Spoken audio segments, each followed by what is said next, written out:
Bugungi kunda ko'pchiligimiz maqtanib, yoshlarimiz kompyuterni yaxshi bilishadi. Internet tizimidan xohlagan axborotni bir zumda olishadi deya ko'p gapiramiz. Aslida-chi, to'g'ri, yoshlarimiz kompyuter rivojlangan asrda yashashmoqda. Xorijlarda ta'lim olishyapti. Asosiy bilimni internet sahifalaridan olishga harakat qilishyapti. Shu o'rinda bir savol tug'iladi. Internet sahifalari nafaqat insoniyat aqlining mahsuli, balki ilohiy ne'mat bo'lgan kitobning o'rnini bosa olarmikan? Jamiyatda kitobxonlik qay darajada keng ommalashgan bo'lsa, ziyoli ahli shunchalik ko'p bo'ladi. O'z navbatida bu joyda umuminsoniy qadriyatlar barqaror turmush tarziga aylanib boraveradi, deydi bugungi ko'rsatuvimiz qahramoni jurnalist Dilshoda Matchonova. Assalomu alaykum, yaxshimisiz? Yaxshi kelyapsizmi? Charchamayapsizmi? Rahmat. O'zingiz yaxshimi? Yo'q, nimasi bezovta. Hurmat qilib kelibsizlar. Rahmat. O'zingiz yaxshimi?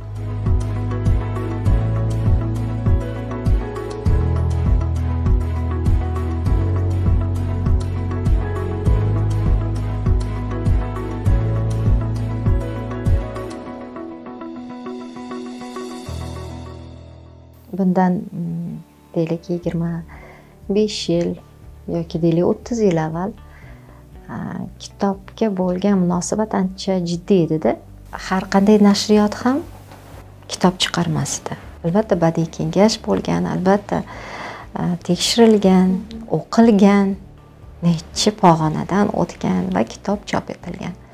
Bugun pulingiz bo'lsa, hamma kitob chop etyapti. Istagan odam kitob chiqaryapti, istagan odamning qurbi yetyapti.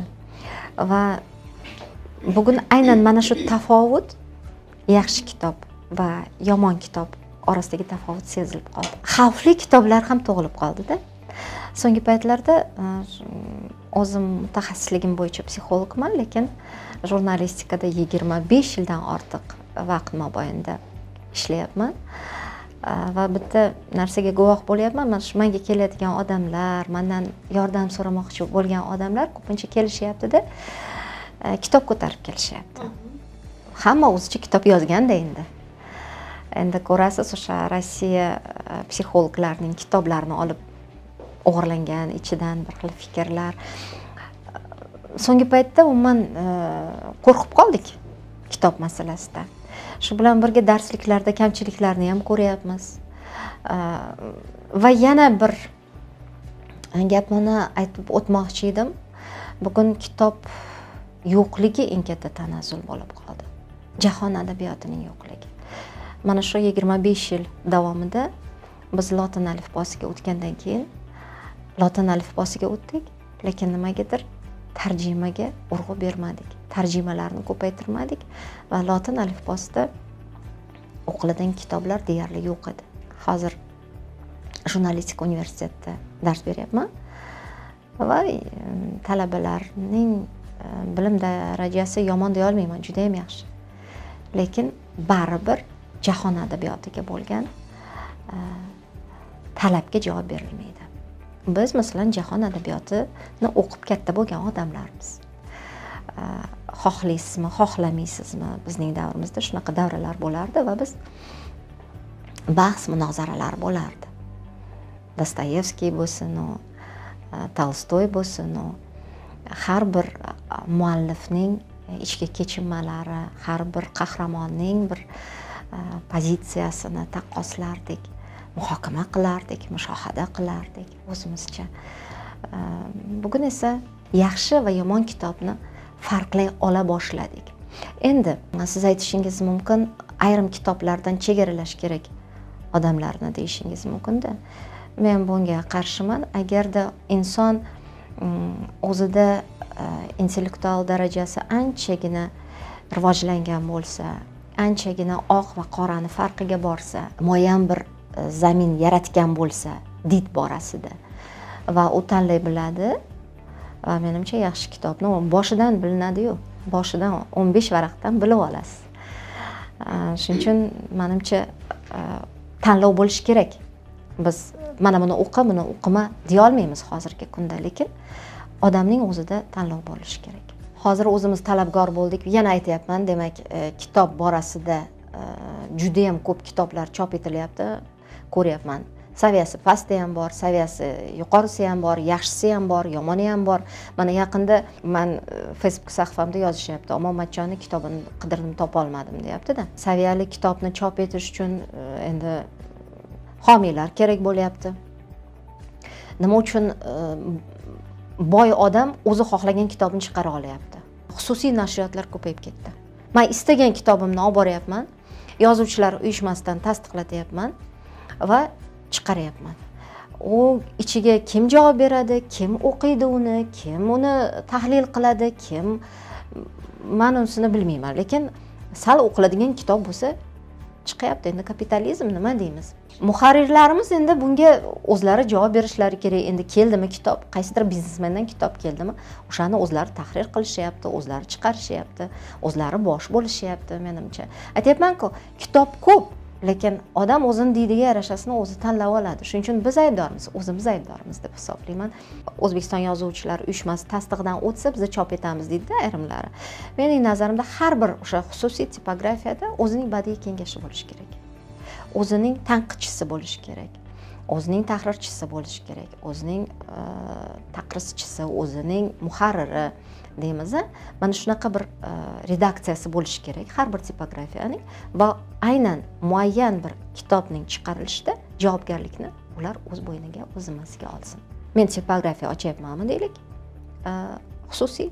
Demak, mening o'zimning redaksiyam bo'ladi, tahririyatim bo'ladi. Tahririyatning badiiy kengashidan muayyan bir kitob o'tsa, biz chop etamiz. O'tmasa, chop etmaymiz. Endi mana pulni beryapti-ku, nima farqi bor? Chop etaveramiz deyish ham noto'g'ri. Bu degani zaharlayapmiz odamlarning ongini degani. Qaysidir yillar esimda yo'q. Bitta kitobga ruxsat berilgandi, masalan, islom biza darakchida ishlagan yillari. Faqatgina bitta kitobga ruxsat berilganda, o'sha kitobdan foydalanardik. Qolgan kitoblarga ruxsat yo'q edi, ijozat berilmasdi. Bizda tahririyatga o'sha islomiy savollar kelganda, biz aynan o'sha kitobdan javob izlardik. Farzandlarimizni kitob o'qishga o'rgatish bilan birga o'zimiz, ota-onalar ham kitobga oshno bo'lishni unutmasligimiz kerak.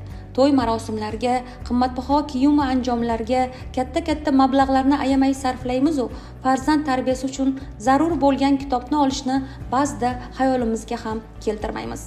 Barkamol avlodlarni o'stirib voyaga yetkazish, kelajakda farovon turmush qurishni orzu qilib intilib yashayotgan har qanday jamiyat, shu jumladan o'zbek xalqining ham azaliy orzusidir. Internet bizni mustamlaka qilib oldi. Mana shunaqa davrda kitob o'qishmayapti. Lekin men bilasiz, men shu kitobni ochamanda hidi bor-ku. Men shu hidi uchun o'qiyman. Qo'llarim his qilishi kerak. Ko'zim dam oladi. Internetda ko'zim charchaydi. Juda ko'p o'qiyman internetda, haqiqatan. iPadda o'qiyman. Majbur bo'laman sotib olishga va o'qishga. Lekin buni mazasi boshqacha-da, baribir. Buni ta'mi umuman boshqacha. Xuddi siz uyda onangiz pishirgan taom bilan ko'chada yeyiladigan taomni farqini qanday sezsangiz, xuddi shunday farq bor-da bunda ham. Nima uchun ota-onalar kitob o'qimay qo'yishdi? Men bir gapni aytaman, uyda ko'rganni odam baribir qiladi. Rus tilida traditsiya degan narsa bor. Ya'ni odat, urf-odat, qaysi uyning kitob odatiga aylansa, o'sha uyda albatta bola kitob o'qiydi, baribir xohlaysizmi, xohlamaysizmi. Chiroyli, shunaqa chiroyli kitoblar chiqqan hozir. Kitob o'qish aslida bolalikdan boshlanadi-da. O'sha 5 yoshar, 4 yoshar shunaqa illyustratsiyasi chiroyli kitobni bering, bola o'qimaydimi? O'qiydi. 1 yoshar navaramni qo'liga katta illyustratsiyani beraman. Ochadida o'tirib oladi, aytib ber deydi. Chiroyli suratni tagida nimadir yozilganda endi bor. Qo'lchasi bilan ko'rsatadi. Buni deydi, o'qib ber. O'zi gapirmaydi bola. Lekin shuni aytib berishni xohlaydi. Erinmasdan o'zi varaqlaydi.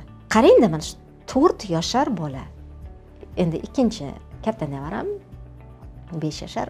U kitob o'qishni yomon ko'radi, lekin baribir illyustratsiyasiga qiziqadi-ku. Agarda siz doimiy tarzda uyda bola uxlayotganda bitta ertakni aytib bersangiz va yarmidan eng qiziq joyini to'xtatsangizda, bu yog'ini sen o'zing o'qiysan desangiz yoki o'qiy olmaydigan bolaga bu yog'ini ertaga aytib beraman desangiz, kutadi, o'shani qiziqib kutadi. o'zi bilasiz, o'sha psixologiyada ham bolani nimagadir majbur qilish uchun, biron narsaga jalb etish uchun birinchi stimul bu qiziqtirish. Agarda siz qiziqtira olsangiz, u albatta o'sha kitobni olib o'qiydi. Chiroyli illyustratsiyalarni. Bizning navaram inson organlarini yaxshi ko'radi. Keladi, men o'sha katta kitob ochadi. Bu nima deydi? Ko'rsataman, bu buyrak, mana bu iching sani, mana bu joylashgan. Qiziqib qarayveradi bola. Agarda siz qiziqsangiz, qiziqtirsangiz. Bolaligimda ayam endi biolog bo'lganlar, dadam orator bo'lganlar. Ayam juda ham yaxshi, og'ir, bosiq o'qituvchi bo'lganlar, shuning uchun juda sabrli ayol bo'lgan ekanlar deyman-da. Masalan, aytardilar, bolam 21 kun 15 varaqdan o'qigan. Bo'ldi, refleksga aylanadi shartli. Xohlaysanmi, xohlamaysanmi? O'sha karavotingning ustidagi o'sha lampani yoqasan, tinchlik, xotirjamlik va qo'lingga kitob olasan va uxlab qolasan. Men shunaqa kitob o'qisam uxlab qolaman. Kitob o'qimasam uxlab qolmayman. Ko'z charchiydi, miya charchiydi-da uxlaysiz. Va o'sha 21 kun davomida baribir bolalarni majburlashga majburmiz. Umrining qaysidir bosqichlarida, deylik 10-11 yoshida majburiy ravishda. Menga bugun 10 ta betni o'qiysan va aytib berasan. Xohlaysanmi, xohlamaysanmi? Keyin undan keyin ko'nikmaga aylanadi va bola o'zidan o'zi xohlaysizmi, xohlaymisiz, majburiy o'qiy boshlaydi. O'zidan o'zi avtomat tarzda o'qiy boshlaydi. Endi bizda qanaqa bo'lgan? Men bir narsani tan olishim kerak, juda ham erka katta bo'lganman. Eng kichkina qiz bo'lganim uchun oilada 6 farzand bo'lganmiz.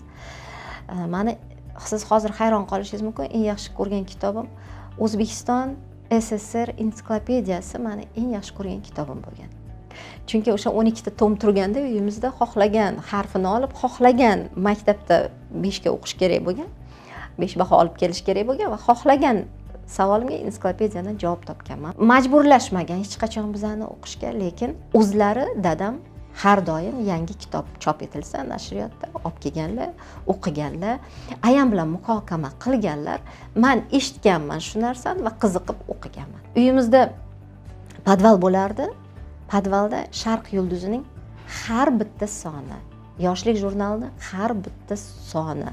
Mana shuncha haligi podvalimizga kirsangiz, faqatgina qog'ozni hidi kelardi. Chunki kitob, jurnal, gazeta, hamma gazeta rus tilida, o'zbek tilida, ayniqsa adabiyot va san'at, O'zbekiston adabiyot va san'ati obuna bo'lgan ekanlar dadam o'sha yillar. Hammasi kelardi. Kitob muhokama qilinardi, kitob javoniga qo'yilardi. Endi muhokama qilingandan keyin qiziqda. Masalan, Yulduzli tunlar chiqqan yili shunaqa kitob chiqibdi, Pirimqul Qodirovniki, unda ketdi. Ayamga aytib beryaptilar, ayam shunaqa deyaptilar, men ham o'qidim, u yog'ida mana berin, unda, bu yog'i unda. Samarqand osmondagi yulduzlar, masalan, majburlamaganlar. O'zim borib o'qiganman, qiziqyapman. Menga aytib bermaganlar, masalan. Olib o'qiyapman. Ba'zan shunaqa bo'lardi. Masalan, nima uchun bu kitobni yuqoriga qo'yganlar dadam? Mopassanning Azizim asari ancha ehtirosli roman.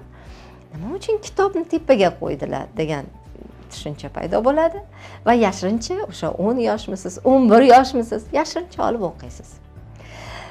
Keyin bilasizmi, yana shunaqa bir holat bo'lgan. Juda ko'p kitob bo'lardi, Qobusnomadan tortib Shohinomagacha, Alisher Navoiy, Bobur, hammasi. Aytyapman-ku, kutubxonamiz juda ham katta bo'lgan.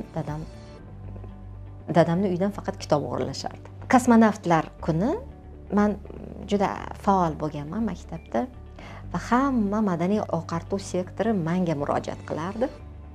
Birorta bayram bormi, birorta tadbir bormi? Ssenariy yozib, bayram tadbirini o'tkazish kerak va har bir qahramonga qanaqadir 4 lik she'r berish kerak. Endi kosmonavtlar kuni, bilasiz, kosmonavtika haqida she'r juda ham yo'q hisob. O'sha paytlar yo'qda haqiqatan ham. Endi o'ylayapman, dada deyman, kosmonavtlar haqida she'r yo'qmi? Biror narsa o'ylab topgin, deyaptilar endi. Xo'p dedim.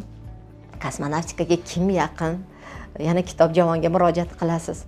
Qarasam, Maqsud Shayxzodaning Mirzo Ulug'bek dramasi turibdi. U katta kitob, u qalinda. U nazm tarzida yozilgan. Oldimda endi meni qarangda, o'ylabmanki, demak Mirzo Ulug'bek bo'lsa, yulduzlar haqida biron narsa bordirda ichida, biron narsasini o'g'irlab bolalarga beraman deyapman-da sinfdoshlarimga. O'zim 12 yo 11 yoshlar bo'lsam kerak, 12-13 bo'lsam kerak. Men olganmanda qiziqib qolib o'qiy boshlaganman o'shani. 3 kunda tugatganman, shu darajada qiziqib. Uyda ish qildirishmasdi meni. Bor darsingni qil, bor kitobingni o'qi. Shu tarafdan ba'zan aytamanki, nimaga shunaqa qilmagan ekanlar, nimaga meni uyga jalb qilmagan ekanlar, uy bekasi bo'lishgan, lekin to'g'ri, endi xamir ovqatlarni juda ham ayam ko'p qilardilar, yonlarida o'tirib har doim ish qilganman. Lekin ko'proq shu gap meni miyamga o'rnashib qolgan. Bu qizim o'qishi kerak. Bu qizim o'qiydi. Buni uyda xizmatkor bo'ladi, uy ishlarini bajarmaydi deb erkalatganlar, dadam onajondirdilar har safar. Keyin o'sha 3 kunda o'qib, yig'lab, shib she'r yozganman. Bilasiz, men agar she'riy kitob o'qisam, o'zimda shu narsani sezganman. She'riy kitob o'qisam, o'zidan o'zi oqib keladi-da, she'r yozaman. Shunaqa chiroyli she'rlar yozib berganman. O'sha yerda hamma qoyil qolgan. Haqiqatan ham keyin har bir bayramda nimadir yozishni menga topshiriq berishardi, men nima qilardim. Demak, bilasizmi, ana shu aynan qiziqtirish orqali mana shu er xotin orasida kitob o'qiyaptimi, muhokama qildimi, bola xohlaydi o'sha kitobni o'qishni. Sekin-sekin o'sha illyustratsiyasi chiroyli kitoblarni olib berganingizdan keyin undan sal murakkabrog'iga o'tadi. Undan keyin majburlashmagan, lekin xohlaysizmi, xohlamaysizmi, o'sha uyimizda Huckleberry Finn, o'sha Charles Dickens, o'sha Theodore Dreiser, endi rus tilida ko'pincha bo'lgan, rus tilida ko'p o'qiganman. Shuning uchun olasiz, o'qiysiz, muhokama qilasiz. Oila davramizda ham biza bayram bormi, tug'ilgan kun bormi? Albatta, raqs, qo'shiq aytamiz, raqsga tushamiz va muhokama yo she'r o'qiydi kimdir. Dadam endi juda kuchli orator bo'lganlar. Shunaqa xotiralari kuchli bo'lganki, dars o'tishlarida dadam leksiya o'qirdilar. Dars o'tishlarida o'zi tarixchi. Lekin qaysi zamonni gapirayotgan bo'lsa, albatta o'sha zamonning shoirlarini, she'rlarini aytib berardilar. O'sha zamonning shoirlarini, tarixini aytib berardilar. U Navoiy bo'ladimi, u Avazotar bo'ladimi, Maxtumquli bo'ladimi, Pahlavon Mahmud bo'ladimi. Men aytaman-ku, yuradigan ensiklopediya men dadam bo'lganlar. Ham tarixdan dars beryaptilar, ham she'r o'qib beryaptilar, ham uni tarixini aytib beryaptilar, ham shaxsiyatini aytib beryaptilar, ham farzandlarini. Men aytardim, xotira kuchli bo'lgan, juda ham kuchli bo'lgan. Universitetda o'qib yurgan yillari, ayam bilan ayam biologiya fakultetida, Qush tarix fakultetida o'qib yurgan kezlari, endi dram to'garaklariga ham qatnashganlar. Kechasi to'yga borib pul ishlaydilar dadam. Ertalab leksiyaga kelmaydilar, vaqt yo'q, uxlab qoladilar shekilli. Leksiyani o'qiydilar, haligi nimalarni, kursdoshlarini. Imtihondan 5 olib chiqadilar. Bir umr shunaqa, chunki xotira kuchli. Fenomenalniy xotira bo'lgan. Hozir men shundoq she'r aytib beraman, 2 marta o'qiydilar-da, keyin menga yoddan aytib berardilar dadam. Mana shu kitob borasida faqat aytardilar, bular o'sha Omonmatjon kichkina bo'lganlar, dadamdan keyin 2ta singillari bo'lgan. O'sha Bog'landagi kutubxonani kitobi qolmagan. Mana shu aka, 2ta singil Gulsara ammam bo'lganlar, qolmagan, o'qib chiqishgan. Har doim haligi shamni tejarkanlar-da, onalari buncha sham ko'p ishlatsizlar deb urishar ekanlar. Shuni aytib bersalar, men aytamanki, haqiqatan ham bolalikdan qiziqish bo'lganki, mana hali 90 ga kirib ketdilar dadam, o'sha uyimga mehmon bo'lib kelganlarida ham kitob berib qo'yaman. Tamom. Bitta kitobni bir kunda, 2 kunda shunaqa texnikalari bor edi, o'zlarining kitob o'qiydigan, o'qib chiqardilar. Bo'lmabdi, bo'libdi, yaxshi, zo'r, shunaqa qilib muhokama qilardi. Amir Temur bobomiz aytganlaridek, kitob barcha bunyodkorlik, yaratuvchilik va aql idrokning asosidir. Hayotni o'rgatuvchi murabbiydir.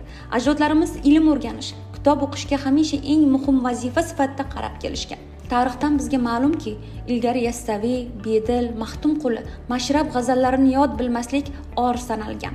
O'tmishda xorijdan yurtimizga sayohat yoki tijorat niyatida kelgan mashhur shaxslar bu yerdagi kutubxonalar va kitob do'konlarining ko'pligi va kitoblarning xilma-xilligini ko'rib hayratlanishgan.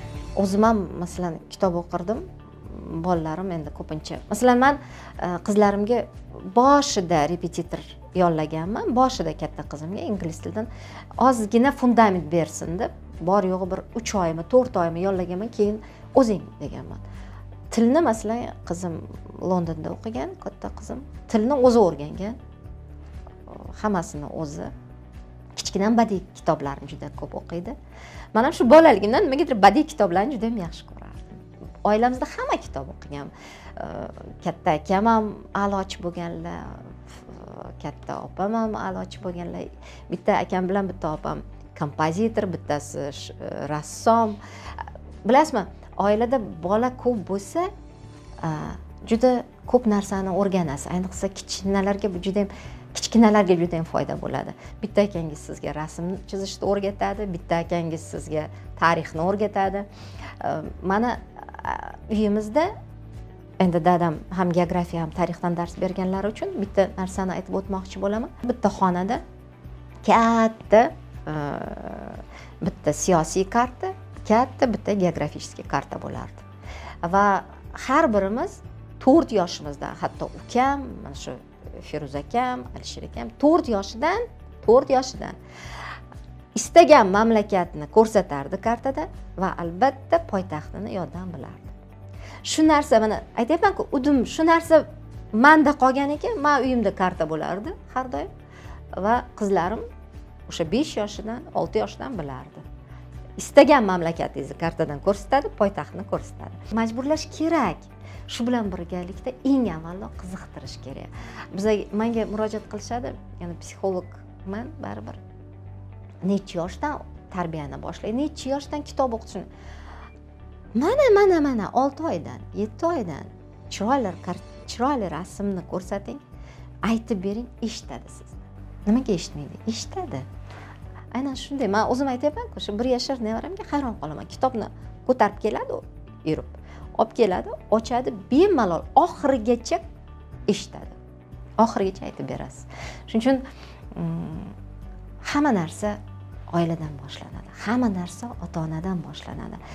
Va kitobga bo'lgan muhabbat, mayli internetdan o'qiysizmi, mayli telefondan o'qiysizmi, bitta narsani biz tushunmaymiz-da. Kitob o'qilishi nima uchun muhim? Birinchidan tasvir rivojlanadi miyada. Tasvirlay olish, tafakkur qilish rivojlanadi. Bizni bolalarimiz bugun mana shu telefonda ko'rishyapti, kadr ko'ryapti. Kadr o'tib ketyapti. Kadrni ko'ryapsiz, o'tib ketyapti. Tamom. Biza bu kadrni mushohada qilishgacha yetib bormayapti, ong ostiga bormayapti. Va shu bilan birga biz o'ylamayapmiz. Ba'zi filmlar, ba'zi multfilmlar xotiradan chiqib ketadi-da. Endi kitobning foydasini qarang-da, siz o'qiyapsiz, tasavvur qilyapsiz, mushohada qilyapsiz, xotira rivojlanyapti. Shu bilan birga til ham rivojlanadi. Chunki siz til nima uchun rivojlanadi? Chunki siz gramota, ya'ni o'qiyapsiz. Xato yozmaysiz hech qachon. Bola uchun nima uchun kerakligini tushuntiryapman. Birinchidan, xato yozmaydi bola. Chunki hamma narsani joy-joyiga biladi. Ha, kattalar ham. Xato yozmaysiz, o'qiyapsiz. Ko'z ishlayaptimi? Ishlayapti, o'qiyapsiz. Xato yozmaysiz. Endi o'zidan o'zi xotirangizda qoldi so'zlar. Bundan tashqari tafakkur qilyapsiz, tasavvur qilyapsiz, mishleniya ishlayapti. Ong osti ishlayapti va siz tasavvurga egasiz. Siz chiroyli ssenariy yozishingiz mumkin. Siz chiroyli aytib berishingiz mumkin. Aytib berish qobiliyati kundan kunga susayib boryapti. Chunki televizor, mana bu telefon yeyapti, biz jim bo'lyapmiz, yutyapmiz. Kitob xotiradagi o'sha so'zlarni, jumlalarni izhor etyapti. She'riyat masalasida ham xuddi shunday. Nima uchun yodlattirish kerak, shart, majbur deyapmiz? Chunki aytib beradi, xotirada qoladi. Bilasizmi, miyada qancha organlar ishlaydi? Bu kitob o'qish degani, bu diqqat qilish. Bu ong ostini kuchaytirish faoliyatini, xohlaysizmi, xohlamaysizmi, ishga tushadi. Juda ko'p organlar ishga tushadi. Faqat quloq ishlamay turadi, lekin baribir siz gapira olasiz. Siz fikringizni bayon eta olasiz. Shuning uchun busiz biz bilmadim endi robotlar yetishtiramizmi bilmadim, mana aytib berish qobiliyati yo'q ko'pchilikda. Mana Amerika Qo'shma Shtatlarida metroda ko'p yurganman. Metroda hali ham odamlar gazeta o'qiydi, kitob o'qiydi. Uyimizda transformator bo'lardi, oldin televizorning orqasida o'shani olib yashirib qo'yardilar. Chunki xohlaymiz qiziqish katta bo'lganda. Lekin o'qirdik va aytib berardik. Aytib berish kerak edi, majbur edi. Aytib berish ham qiziqtirish orqali. Shunaqa davralarimiz bo'lardi. Ayam shunaqa, men aytaman-da, IQsi baland odam, yumorga boy odam bo'ladi-da baribir. Ayam anekdot aytardilar. Qaysidir voqeani kuldirib aytib berardilar. Dadam kuldirib aytib berardilar. Oilada qiziqish bo'lganda baribir kulib nimandir aytib bersangiz, o'shani borib izlaysiz, o'shani qidirasizda. Men o'ylayman, bu bo'lishi kerak. Har bir uyda kitob bo'lishi kerak va o'qish kerak odam. Bizning uyimizga Omon akam, bilasiz, amakim Omonmatjon, ko'pincha shu Abdulla akani olib kelardilar, Vohidovni. Uyimizga Xurshid aka ko'p kelardilar, Davron, Erkin aka kelardilar. Endi Samarqandga borgandan keyin albatta ayam kutib olardilar, katta dasturxon qilib. Eshikni ayam ochib qo'yardilar. U eshiklar yopilmasdi. Dahlizga o'tirardik va eshitardik. Pianinamiz bo'lardi dahlizda. Kimdir Rajab Qurbon keldi, Rahmatjon Qurbonov keldimi, albatta xonandalar ham kelardi, pianinoga o'tirib qo'shiq ham aytishardi. Ana shu yerda gapiriladigan gaplar, fikrlar bizni eshitardik. Ayam eshikni ochib qo'yardilar. Bolalar eshitishi kerak, nima haqida gapirayotganlaringizni deb. Shuning uchun hamma vaqt uyda biz juda erkin o'sganmiz, demokratiya bo'lgan. Har birimiz, sal yevropacha desak ham bo'ladi bu narsani, har birimiz erkin ravishda fikrimizni bayon eta olganmiz. Aytardim, ayam siz haqingizda kitob yozaman. Ayam ham quruvchi bo'lgan, ham tabib bo'lganlar. Giyohlarni o'rganganlar va o'zlari dorilar yasardilar. Ham psixolog bo'lgan ekanlar. Men aytaman, shuncha narsa ayamda mukammal bo'lgan ekan. Men endi o'lishlaridan oldin baribir aytdim, aya siz haqingizda hali men kitob yozaman, siz men uchun qahramonsiz deb aytganman. Dadamga ko'p narsalarni aytmadim degan bir narsalar ichimni timdalaydi. Lekin haqiqatan ham hayotimning shu ikkita qahramoni bo'lgan ekan. Men dadamni aytaman, bitta davrada o'tirib bitta she'r o'qisalar, hamma mahliyo bo'lardi. O'sha dars berganlarida ham talabalari ishing tagigacha kelardi. Biz ustozni yaxshi ko'ramiz, biz ustozni hurmat qilamiz. Bir og'iz nimanidir aytib bersalar, oshiq bo'lardi odamlar. Bugun yo'q. Bugun pul nazarimda faqat boqish, faqat kiyintirish, faqat to'ydirish oilaning maqsadi bu emas edi aslida. Oilaning maqsadi bu ruhiyat edi aslida. Biz qiyinchiliklarga dosh berganmiz. Ota-onalarimiz 50 yil, 60 yil birga umrguzaronlik qilishgan. Balki qornlari to'ymagandir, balki nimandir kamroq yeyishgandir, balki kamroq kiyishgandir, lekin moddiyat uchun ajrashmagan. Mana shu ruhiyat butunligi borligi uchun oilada o'zaro tushunish, muhabbat, ishq borligi uchun ham yashashgan, chidashganda. Hozir yo'q bu narsa. Endi men o'zbek adabiyotlaridan ham O'lmas Umarbekovni o'qiganman, Pirimqul Qodirovni, O'tgan kunlarni, O'tkir Hoshimovni juda ham yaxshi ko'rib o'qiganman. Shoirlarimizdan Abdulla Oripovni, Omonmatjonni. Men har doim aytaman, kitobning kuchi deyman. Meni Toshkentga kelishimga majbur qilgan narsa Omonmatjonni o'sha yonayotgan daraxt kitobi bo'lgan deyman-da. O'sha kitobni o'qiganman-da, shunday yig'ishtirganman-da, o'qib bo'lganimdan keyin. Men tushunmasdim akamning she'rlarini 2 marta, 3 marta o'qishim kerakligini bilardim. Chunki va shunday yig'ishtirib men Toshkentga kelganman. Menga kuch bergan narsa kitob bu. Meni hayotimga burilish yasashga undagan narsa bu kitob. Mana ko'ryapsizmi kitobning kuchini. Biz esa nimalar haqida o'ylayapmiz? O'zi 4 kunlik dunyo. Bitta narsani har doim unutmasligimiz kerak. Bizning uyimizda odam katta bo'lyapti.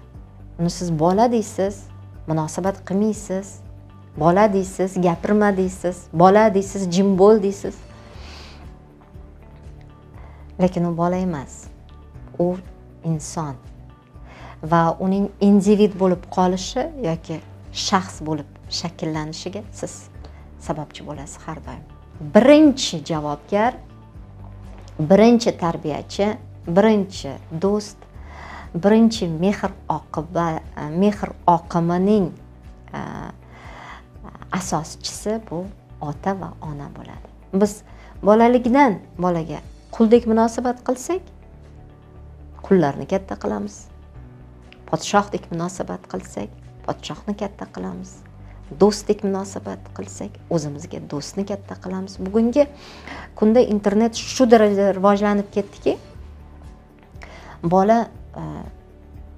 bolani ichida stержени bo'lmay qoldi. U qayerga, qaysi tomonga yo'nalishini bilmay qoldi.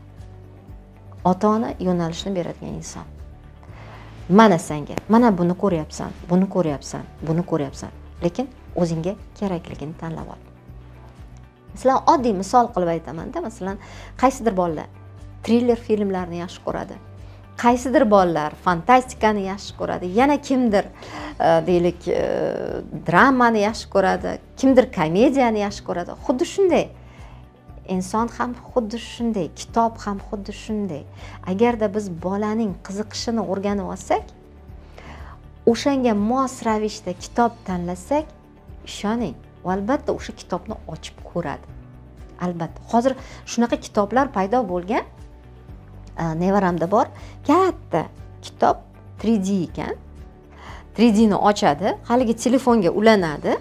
Telefonda gavdalanadi suratlar va telefonda gapiradi o'sha qahramonlar. Hatto shunaqa kitoblarni chiqarishibdi. Bolalarni kitobga jalb qilish maqsadida. Ha, juda men hayron qoldim, maza qilib lekin. Darslik, tayyor darslik. U yerda astronomiya bor, u yerda anatomiya bor, u yerda zoologiya ham bor, botanika ham bor, hammasi bor. Shuning uchun bugun 21-asrdamiz, shunaqa rivojlangan davrda bolani ushlab qolish kerak baribir. Kitobga qiziqtirish kerak. Kitob uning asosiy mehriboni, do'sti, qiziqishini qondiradigan stimuli, motivatori bo'lishi kerak deb hisoblayman. Ota-onalar bu juda katta javobgarlik. Bu juda katta. Chunki bilmay qolasiz, bugun internetda nimani ko'ryapti u, nima bilan qiziqishyapti u, nimani ko'ryapti u, nimaga qiziqayapti u, nimalarni varaqlayapti, siz bilmaysiz. Shuning uchun do'st bo'lamiz, gaplashamiz, fikrlashamiz. Nimani ko'ryapsan, nimani o'ynayapsan? Ke birga o'ynaylik. Ke birga tomosha qilaylik. Ke birga o'qiylik. Hamma narsani. 1 soat kitob, 1 soat internet, 1 soat multfilm, 1 soat kino. Lekin bo'shga haqqimiz yo'q. Men shuni aytmoqchiman. Bo'g'masdan, qiziqishlariga asoslangan holda birgalikda ishlash. Xulosa o'rnida Abdurahmon Jomiy hazratlarining quyidagi misralarini yod oldik. Kitobdan yaxshi do'st yo'q jahonda. G'amxo'ring bo'lgay u g'amli zamonda, u bilan qol tanho, hech bermas ozor, joningga yuz rohat beradi takror.